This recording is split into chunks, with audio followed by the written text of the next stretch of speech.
2 సార్లు మార్గలి మాసంలో మరియు పంగుని మాసంలో జరిగే ఉత్సవాల్లో కల్ గరుడిని పైకి పెరుమాళ్ళు వేంచేస్తారు. అప్పుడు 8 మంది మోయవలసి ఉంటుంది. కొద్దిగా మెట్లు దిగి బయటకు రాగానే 16 మంది, ఆపై 32 మంది, ఆ తర్వాత 64 మంది, చివరికి వీధిలోకి వచ్చిన తర్వాత 128 మంది మోస్తే కానీ ఆ వాహనం కదలదు. రోజున గరుడుని కేవలము ఒక్కొక్క వైపు ఇద్దరిద్దరు మాత్రమే చేరి 8 మంది బయటకు తీసుకురావడము చూడొచ్చు. ఈ విధంగా ఒకే శిలా విగ్రహము ఒక చోట బరువు తక్కువగా రాను రాను బరువు పెరిగిపోతూ ఉండడాన్ని ఎంతో మంది శాస్త్రవేత్తలు ఇక్కడ వచ్చి పరిశోధనలు పరిశీలనలు చేసిన తర్వాత ఇది నిజము అని నిర్ధారించడం జరిగింది. హలో అందరికి, ఎలా ఉన్నారు? అందరూ చాలా అద్భుతంగా ఉన్నారు కదా. మళ్ళీ నేను మీ విజయ విండోస్ కి తిరిగి స్వాగతం. ఈ రోజు వీడియోలో ఇంకొక ముఖ్యమైన దివ్య దేశము తిరునరైయూర్ గురించిన విశేషాలు తెలుసుకుందాం. ఆలస్యం లేకుండా వీడియోలోకి వెళ్ళిపోదాం. Let's get into the video.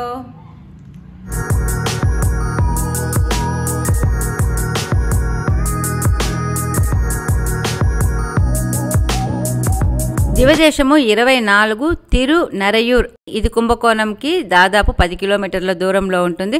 మొదటగా కుంభకోణంలో సారంగపాణి టెంపుల్ చూసుకున్న తర్వాత ఉప్పిలియప్పని చూసుకొని అప్పుడే తిరునరైయూర్కి 11:30 గంటలకల్లా వచ్చేసాము.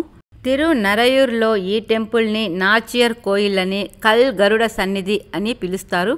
పేరుకు తగినట్లే ఈ ఆలయంలో అమ్మవారికి చాలా ప్రాముఖ్యత ఉంటుంది.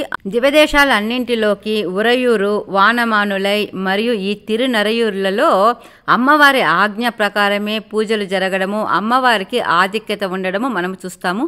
శ్రీవిల్లి పుత్తూరులో కూడా ఆండాల్ అమ్మవారికి ఆధిక్యత ఉంటుంది. అయితే అది అమ్మవారి నిజ గృహము కాబట్టి అక్కడ ఆధిక్యత ఉండడంలో ఆశ్చర్యం లేదు. ఈ దేవాలయాల్లో అమ్మవారి ఆధిక్యత ఉండడం వెనుక ఒక పురాణ కథ ఉంటుంది. పూర్వము మేధావి మహర్షి అనే ఒక మహర్షి మహాలక్ష్మి అమ్మవారిని తన కూతురిగా పొందేందుకు ఈ తిరునరైయూర్ ప్రదేశంలో తీవ్రమైన తపస్సు చేస్తాడు.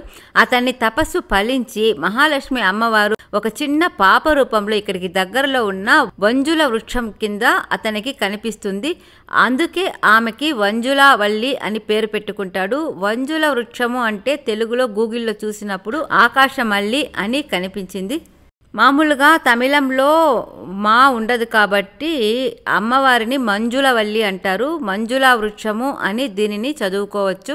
యుక్త వయస్సు వచ్చిన తర్వాత ఎలాగైనా అమ్మవారిని శ్రీమన్నారాయణునికిచ్చే పెళ్లి చేయాలనే తలంపుతో మేధావి మహర్షి స్వామివారిని స్మరిస్తూ ఉంటాడు. ఇక అక్కడ శ్రీనివాస పెరుమాళ్ళు మహాలక్ష్మి అమ్మవారు తన కోసం జన్మించారని తెలుసుకొని ఆమె ఎక్కడ ఉందో తెలుసుకోవడానికి తన వ్యూహమూర్తులని, అంటే ఆయన తన రూపాలనే 5 రూపాలుగా చేసుకొని శ్రీనివాస, సంకర్షణ, అనిరుద్ధ, ప్రద్యుమ్న, పురుషోత్తములుగా మారి అమ్మవారిని వెతుకుతూ ఉంటాడు. ఆ సమయంలో గరుడడు అమ్మవారి ఉనికిని కనిపెట్టి వారిద్దరికీ పెళ్లి చేశారని పురాణ కథనము. పెళ్లికి అమ్మాయిని అడగడానికి వచ్చిన శ్రీనివాసునితో మేధావి మహర్షి తన కుమార్తెకే అన్ని వేళలా ఆధిపత్యం ఉండాలి అని కోరడంతో స్వామివారు ఒప్పుకుంటారు. అదేవిధంగా అమ్మవారు స్వామివారితో వివాహం జరిగిన తర్వాత స్వామివారే ఇక్కడికి వచ్చి ఉండాలని కోరుకోవడంతో పెరుమాళ్ళు ఇక్కడ ఉండిపోవడం జరిగింది. అందుకే ఈ ఆలయంలో అమ్మవారికి ఎంతో ప్రత్యేకత ఉంటుంది. ఈ నాచియర్ కోయిల్లో చదవవలసిన శ్లోకము: ఓం శుల్కపుర వాసాయ మంజులవల్లి సమేతాయ సుందర పరిపూర్ణాయ శ్రీనివాసాయ నమః. ఇక్కడ కొలువైన పెరుమాల్ని పరిపూర్ణుడు అంటారు. ఇతన్నే నంబి పెరుమాళ్ అని కూడా అంటారు. అమ్మవారు పరిపూర్ణవల్లి తాయారు, ఆమె మంజులవల్లి. పరివారము వ్యూహమూర్తులు, అంటే స్వామివారి వ్యూహమూర్తులైన సంకర్షణాయ, అనిరుద్ధాయ, ప్రద్యుమ్నాయ, పురుషోత్తమాయ రూపాలు ఇక్కడ స్వామి అమ్మవార్లతో పాటు కొలువై ఉంటారు. వారితో పాటు బ్రహ్మ కూడా గర్భగుడిలో కొలువై ఉంటాడు. సాక్షాత్తు బ్రహ్మదేవుడే స్వామివారికి పూజలు చేస్తాడని ప్రతీతి. స్వామివారు శంఖ చక్రాలతో నిలిచి ఉన్న ద్విభుజమూర్తి భంగిమలో ఉంటారు. ఉత్సవమూర్తులు పరిపూర్ణుడు మరియు పరిపూర్ణవల్లి. విమానము శ్రీనివాస విమానము.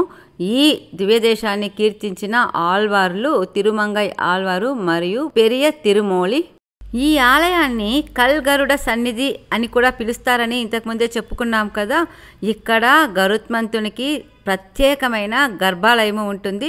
రామాయణంలో హనుమంతుడు సీతని లంకలో కనిపెట్టినట్లుగా గరుత్మంతుడు ఇక్కడ మహాలక్ష్మిని కనిపెట్టి శ్రీనివాసునికిచ్చి పెళ్లి చేయడం ద్వారా శ్రీనివాసుడు గరుత్మంతునికి ప్రత్యేకమైన అభిమానంతో ఇక్కడ నీకు నాతో పాటే పూజలు జరుగుతాయి, నాకు జరిగిన పూజలే నీకు జరుగుతాయి, నా భక్తుల కోరికలన్నీ కూడా నా బదులు నువ్వే తీరుస్తావు అని వరం ఇవ్వడంతో ఇక్కడ గరుడునికి కూడా స్వామివారితో సమానంగా 6 వేలలా పూజలు జరుగుతూ ఉంటాయి. ఈ ఆలయంలో సంవత్సరంలో 2 సార్లు మార్గలి మాసంలో మరియు పంగుని మాసంలో జరిగే ఉత్సవాల్లో కల్ గరుడిని పైకి పెరుమాళ్ళు వేంచేస్తారు. అప్పుడు 8 మంది మోయవలసి ఉంటుంది.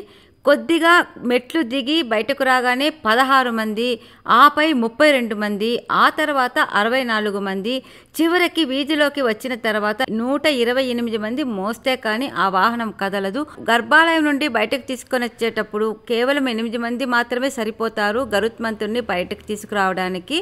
అప్పుడు పెరుమాళ్ళు ఆయన పైన వేంచేసిన తర్వాత ఒక్కొక్క ప్రాంగణంలో నుండి మెట్లు దిగి బయటకు వచ్చేసరికి 16 మంది, 32 మంది, 64 మంది ఇలా డబల్ అవుతూ పోతూ ఉంటారు. అంటే అంత బరువు అయిపోతూ ఉంటుంది ఆ కల్ గరుడ విగ్రహము. கால சர்ப்பதோஷம் பக்தி தோஷங்களை பொறுத்துக்கொண்ட இவருக்கு இங்கே குருவாரத்தில் ரொம்ப விசேஷம். வியாழக்கிழமை தான் முக்கியம். வியாழக்கிழமையில 7 வியாழக்கிழமை இங்க சுவாமிக்கு அர்ச்சனை பண்ணா நினைச்ச காரியங்கள் இந்த இடத்துல பூர்த்தி பண்ணி கொடுக்கிறார். வருஷத்துல 2வது இவரே வெளியில வந்து பக்தர்களுக்காக சேவிக்கிறார். வருஷத்துல 2வது இவரை வெளியில ஏழை பண்ணும்போது வருஷம் 4 பேர் 4 பேர் ஏழை பண்ணும்போது வயிற்று இருக்காது. அப்புறம் 8 வாரைய சேர்த்து 14 32 64 பேர் தூங்குறது. வெளியில போய் பெருமாள் அலங்காரம் பண்ணி 128 பேர் சப்பரத்தில் வச்சு இழுக்கிறது.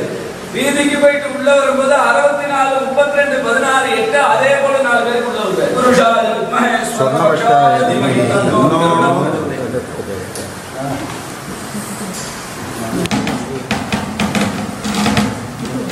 ఇక్కడ ఉత్సవం రోజున గరుడుని కేవలము ఒక్కొక్క వైపు ఇద్దరిద్దరు మాత్రమే చేరి 8 మంది బయటకు తీసుకురావడము చూడొచ్చు.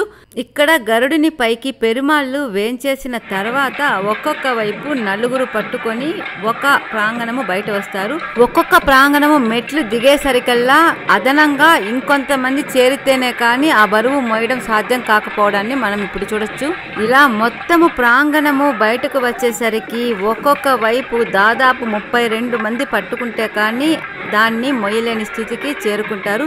ఈ విధంగా ఒకే శిలా విగ్రహము ఒక చోట బరువు తక్కువగా రాను రాను బరువు పెరిగిపోతూ ఉండడాన్ని ఎంతో మంది శాస్త్రవేత్తలు ఇక్కడ వచ్చి పరిశోధనలు పరిశీలనలు చేసిన తర్వాత ఇది నిజము అని నిర్ధారించడం జరిగింది.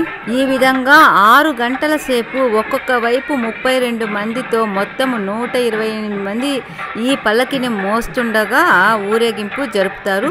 ఊరేగింపు అయిన తర్వాత తిరిగి వచ్చేటప్పుడు ఒక్కొక్క ప్రాంగణంలో మెట్లు ఎక్కిన తర్వాత అందులో అర్ధభాగము మనుషులు బయటకు వచ్చేస్తే కూడా ఆ విగ్రహము అంతే ఈజీగా ముందుకు కదులుతూ ఉంటుంది.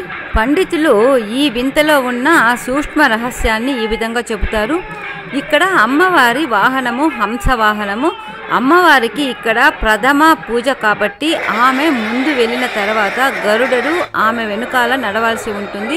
హంస చాలా మెల్లిగా నడుస్తూ ఉండడం చేత గరుత్మంతుడు తన వేగాన్ని తగ్గించుకోవడానికి ఈ విధంగా బరువును పెంచుకుంటూ వేగాన్ని నియంత్రించుకుంటాడని చెబుతారు. ఏది ఏమైనా తిరునరయూరులో జరిగే ఈ కల్ గరుడ వాహన సేవ అత్యంత అద్భుతంగా కన్నుల పండుగగా సాగుతుంది అనడంలో ఏమాత్రమూ సందేహం లేదు.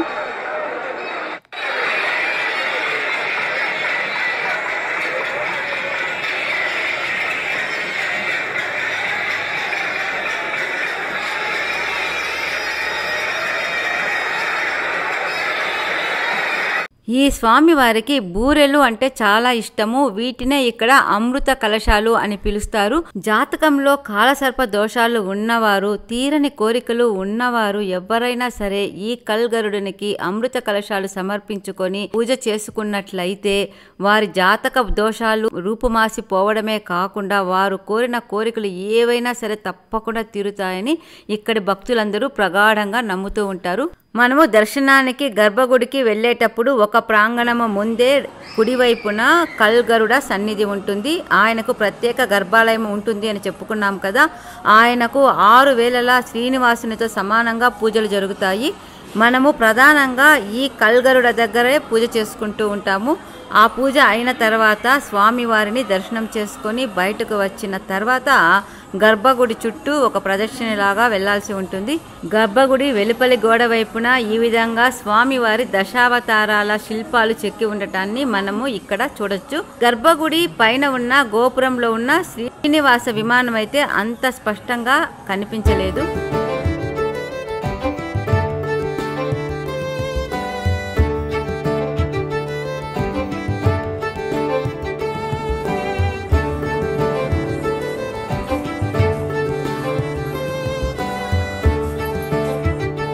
గర్భాలయం చుట్టూ ప్రదక్షిణ చేసి బయటకు వచ్చిన తర్వాత వచ్చే ప్రాంగణంలో ఆంజనేయ స్వామి, తిరుమంగయ్య ఆళ్వారు, పెరి ఆళ్వారు, రంగనాథ స్వామి మందిరాలు చిన్నవిగా ఉంటాయి.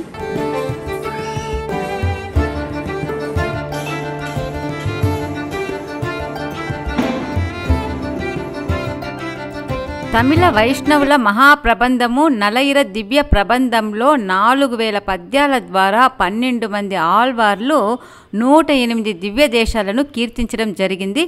అందులో అత్యధికంగా 100 పద్యాల వరకు ఈ తిరునరయూర్ దివ్యదేశం గురించే కీర్తించడం జరిగింది.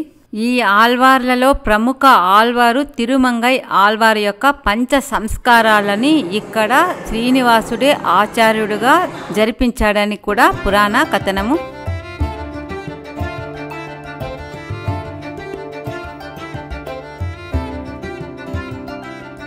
ఇవండి ఈరోజు ఈ దివ్యదేశం యొక్క విశేషాలు. తొందరలో ఇంకో మంచి వీడియోతో మళ్ళీ కలుద్దాం. అంతవరకు సెలవు. ఇంతవరకు విజయ్ విండోస్ని సబ్స్క్రైబ్ చేసుకోకుండా అంటే తప్పకుండా సబ్స్క్రైబ్ చేసుకోండి. పక్కనే ఉన్న బెల్ ఐకాన్ ప్రెస్ చేయండి. Thank you very much. Bye bye.